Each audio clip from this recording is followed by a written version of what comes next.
अस्सलाम वालेकुम स्टूडेंट, कैसे हैं? खैरियत से हैं? ठीक हैं? अच्छा स्टूडेंट, तो हमारे पास आज क्वेश्चन है। नेक्स्ट हमने एक्सरसाइज 6.6 स्टार्ट कर दी है। ठीक है, तो इसमें देखें हमारे पास यहाँ पर क्वेश्चन दिया गया है for what value of N, के हमारे पास एन की क्या वैल्यू होनी चाहिए कि आपके पास यहाँ पर A power N plus B power N है divided by A power N minus one plus B power N minus one is the positive geometric mean. ठीक है, आपके पास क्या होना चाहिए? पॉजिटिव ज्योमेट्रिक मीन होना चाहिए बिटवीन ए एंड बी, यानी कि ए और बी के दरमियान। ठीक है, कि इफ अगर आपके पास क्या है, देखें अब स्टूडेंट हमारे पास यहाँ पर उसने जो गिवन का रखा है A power N plus B power N divided by A power है N minus one plus B power है एन माइनस वन। ठीक है, और किसके बराबर है? अंडर रूट ए बी के, जो कि हमारे पास क्या है यहाँ पे ज्योमेट्रिक मीन है। ज्योमेट्रिक मीन है यहाँ पर। उसके बाद देखें जी कि हमने यहाँ पर क्या किया है, इसको मैंने लिखा है इस अंडर रूट को 1/2। ठीक है जी, हमने ये छोटी क्लासों में पढ़ा हुआ है कि इसको अंडर रूट को हम लिख सकते हैं 1/2 के। उसके बाद देखें हमने यहाँ पर क्या किया है स्टूडेंट कि इसकी पावर को अलहदा से लिखा है 1/2 और इसकी पावर को मैंने अलहदा से यहाँ पर लिख दिया है। ठीक है, अब देखें जी, इसकी पावर ए की पावर 1/2, बी की पावर आपके पास कितना है? 1/2 है। ठीक है, अब ये क्या होगा? 1/1 ए के साथ भी ज़र्ब होगी और बी के साथ भी।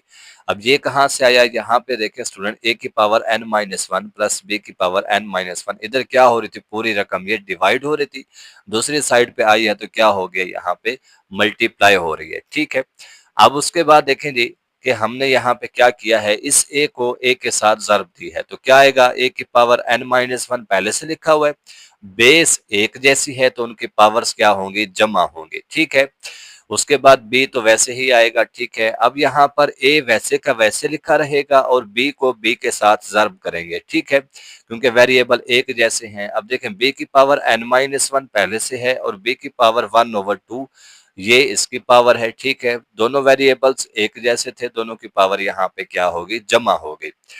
उसके बाद देखिए जी, हमने यहाँ पर इसको मजीद सिंप्लीफाई किया तो हमारे पास यहाँ पे क्या आ गया है? n माइनस वन, ये क्या है? डिवाइडेड बाई 2 है। ठीक है, और b की पावर 1/2 वैसे लिखा हुआ है, a की पावर 1/2 वैसे आ गया, और यहाँ पे b की पावर को थोड़ा सा यहाँ पे सिंप्लीफाई किया है, दो में से एक चला जाए तो बाकी एक बचता है। ठीक हो गया स्टूडेंट।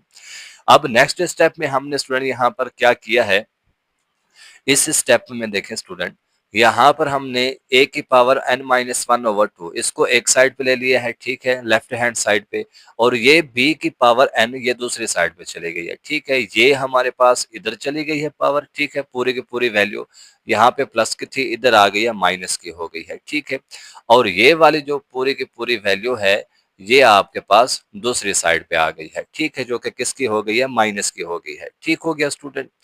अब देखिए हमने यहाँ पर a की power n minus one divided by 2 को कॉमन ले लिया है। ठीक है, अब देखें जब ये इसके साथ मल्टीप्लाई होगा तो हमारे पास -1/2 और +1/2 कैंसल आउट, तो आपके पास वापसी वही a की पावर n आ जाएगा। इसी वजह से मैंने यहाँ पे कॉमन लिया है। ठीक है, अब यहाँ से a की पावर n-1/2 ये कॉमन है, यहाँ पर b की पावर n-1/2 ये क्या है? इधर से b की पावर कॉमन है, तो दोनों को हमने क्या किया है? देखें स्टूडेंट, यहाँ पर ये ज़र्ब हो रही थी, इधर आके ये क्या हो गई? तकसीम हो गई है। ठीक है, और ये इधर क्या हो रही थी? मल्टीप्लाई हो रही थी, इधर आके क्या हो गई है? डिवाइड, यानी कि ये वाली जो वैल्यू है ये इधर आ गई है और ये वाली वैल्यू इधर चली गई है। ठीक हो गया स्टूडेंट। तो उसके बाद देखें यहाँ पर ये दोनों कैंसल आउट हो गए हैं। ठीक है, और a की पावर n-1/2 b की पावर n-1/2 ये हमारे पास आ गया। यहाँ पर हमारे पास क्या बचेगा स्टूडेंट? ओनली 1 बचेगा। ठीक हो गया। तो उसके बाद हमारे पास यहाँ पे क्या है? मैं इस 1 को लिख सकता हूँ स्टूडेंट क्या, के a/b और उसकी पावर कितना है? 0 है। ठीक है, अब इसकी पावर हमारे पास थी a की पावर n-1/2, b पावर है n-1/2, फिर दोनों की मैंने पावर्स को एक ही लिखा है। ठीक है, तो मेरे पास वो क्या है? a/b होल पावर n-1/2 है। ठीक हो गया। तो इधर मैंने राइट हैंड साइड में 1 को लिखा है a/b और इसकी पावर 0 लिखा है। ठीक है, अब देखें दोनों हमारे पास जो बेस हैं वो सेम आ रही हैं, एक जैसी आ रही हैं। ठीक है, तो n-1 किसके बराबर आ गया स्टूडेंट? 0 के, और ये -1/2 है, इधर माइनस का है, जब ये दूसरी साइड पे है किसका हो जाएगा? प्लस का हो जाएगा तो हमारे पास इसका आंसर क्या आ गया, n इज इक्वल टू 1/2 जो कि उसने पूछा है। ठीक हो गया स्टूडेंट। तो अब हम अपने नेक्स्ट सवाल की तरफ चलते हैं जी। तो नेक्स्ट सवाल में देखें स्टूडेंट, हमारे पास यहाँ पर इससे अगला सवाल है जी। इसमें देखते हैं जी, हमारे पास नेक्स्ट क्वेश्चन है। नेक्स्ट सवाल में स्टूडेंट ये भी उसी तरह से है, बिल्कुल इजी है, कोई टिपिकल नहीं है। ठीक है, तो इसमें देखें स्टूडेंट, हमारे पास यहाँ पर कि उसने कहा है कि आपके पास यहाँ पे लिखा हुआ है the arithmetic mean of two positive integral numbers exceeds, ठीक है, और यहाँ पे C R exceeds their positives geometric mean by 2। अब देखो यहाँ पर इसने एक पहली बात की है कि if arithmetic mean of two positive integral, ठीक है, क्या कर रहा है, एक्सीड कर रहा है। मैथ में एक्सीड का मतलब है यानी कि वो जमा हो रहा है देयर पॉजिटिव ज्योमेट्रिक मीन, यानी कि वो जो दो नंबर हैं वो किस में ऐड हो रहा है, ज्योमेट्रिक मीन में ऐड हो रहा है। ठीक है, बाई 2, ठीक है, एंड देयर सम इज 20। ठीक है, ये हमारे पास नेक्स्ट कंडीशन है। अब देखें, पहले कंडीशन थी स्टूडेंट हमारे पास यहाँ पे, उसने कहा है a प्लस बी यानी कि अरिथमेटिक मीन है जो कि किसके बराबर है, ज्योमेट्रिक मीन, और एक्सीड कर रहा है किससे, 2 से। ठीक है, अब यहाँ पे दो क्या हो रहा था, डिवाइड हो रहा था, दूसरी साइड पे आके क्या हुआ है, ज़र्ब हुआ है। ठीक है, यहाँ पे आपके पास क्या बन गया, 2 अंडर रूट ए बी, और 2 को 2 के साथ ज़र्ब करेंगे तो कितना हो जाएगा स्टूडेंट, 4 हो जाएगा। ठीक है, उसके बाद देखिए सेकंड कंडीशन थी आपके पास कि यहाँ पर उसने कहा है a जमा बी बराबर है 0 के। अब b यहाँ पे किसका है, प्लस का है, दूसरी साइड पे चला जाएगा, किसका हो जाएगा, माइनस का हो जाएगा। ठीक है, ये आपके पास इक्वेशन 1 है, और इक्वेशन 1 है, और ये आपके पास क्या है, इक्वेशन 2 है। अब देखिए स्टूडेंट, हमने क्या किया है, इसी की वैल्यू को हमने पुट किया है, पुट इन इक्वेशन नंबर 1 में। ठीक है, इस इक्वेशन में हमने पुट कर दिया है। ठीक है, ए की जगह पे हमने क्या लिखा है, 20 माइनस बी। ठीक है, और यहाँ पर ए की जगह पे क्या लिखा है, 20 माइनस बी इंटू बी लिखा है। ठीक है, अब हम क्या करते हैं, यहाँ पे ये प्लस का है, ये माइनस का है, दोनों क्या हो जाएंगे, कैंसल आउट, तो बाकी आपके पास बचा है 20। ठीक हो गया। अब यहाँ पे इस बी को अंदर मल्टीप्लाई कर दिया है, 20 बी माइनस बी स्क्वायर आ गया है आपके पास। ठीक हो गया स्टूडेंट।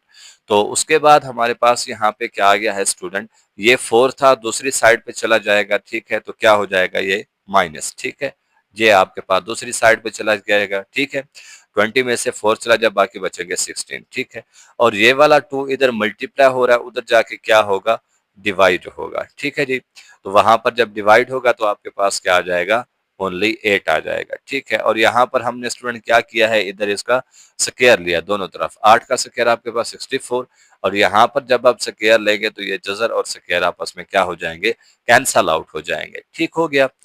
तो इसमें देखिए हमारे पास ये माइनस बी है, दूसरी साइड पे जाएगा प्लस का हो जाएगा, ये 20 बी है, जमा का है यहाँ पे, ये भी दूसरी साइड पे जाएगा, किसका हो जाएगा, माइनस का हो जाएगा। अब आपके पास ये एक इक्वेशन बन गई है, यहाँ पर हमने इसके पेयर बनाए हैं, फैक्टर बनाए हैं। ठीक है जी, देखिए -16 -4। ठीक है, जब हम इन दोनों को ऐड करेंगे तो माइनस का 20 आता है, इन दोनों को ज़र्ब करेंगे तो प्लस का 64 आता है। ठीक है, तो यहाँ पर लिख लें कि ये आपके पास एक इक्वेशन आ गई है। ठीक है, अब उसके बाद देखिए यहाँ से b कॉमन था, हमने b को कॉमन लिया, b -16। ठीक है, और यहाँ से -4 कॉमन था तो हमारे पास क्या आ गया, b -16 आ गया। ठीक है, और यहाँ पर स्टूडेंट जब हम फैक्टर बनाते हैं, अगर ये दोनों आ जाए आपके पास क्या, सेम आ जाए, ठीक है, एक जैसे आ जाए, तो इसका मतलब है जो आपने फैक्टर बनाए हैं, पेयर बनाए हैं, वो दुरुस्त बनाए हैं। ठीक हो गया स्टूडेंट। तो उसके बाद हमने इसको पेयर में लिखा है b-4 और b-16। b-4 is equal to 0, b-16 is equal to 0। तो उसके बाद हमारे पास यहाँ पे b की एक वैल्यू आई है student, b is equal to 4, और b की दूसरी वैल्यू आई है, b इज इक्वल टू 16। ठीक है, अब इसी को हमने पुट किया है किस में, पुट इन इक्वेशन 2 में। ठीक है, इसको भी हम लिख देते हैं पुट इन इक्वेशन 2 में। ठीक है, इक्वेशन 2 थी हमारे पास क्या student, a is equal to 20 minus 4। ठीक है, वहां पर b लिखा हुआ था, b की जगह पे हमने 4 लिख दिया है। ठीक हो गया स्टूडेंट, और यहाँ पर भी हमने क्या लिखा है, a is equal to 20 minus 16, 20 में से 16 चला जाए 4, और यहाँ पर भी ये सॉरी, हाँ ठीक है, 20 में से -4 चला जाए, बाकी क्या बचेगा आपके पास? 16 बचेंगे। ठीक है, तो ये आपके पास इसका क्या है स्टूडेंट? फाइनल आंसर है। ठीक है, तो आज का लेक्चर इतना ही था, बाकी इंशाल्लाह नेक्स्ट वीडियो में देखेंगे। ठीक है जी, अल्लाह हाफ़िज़।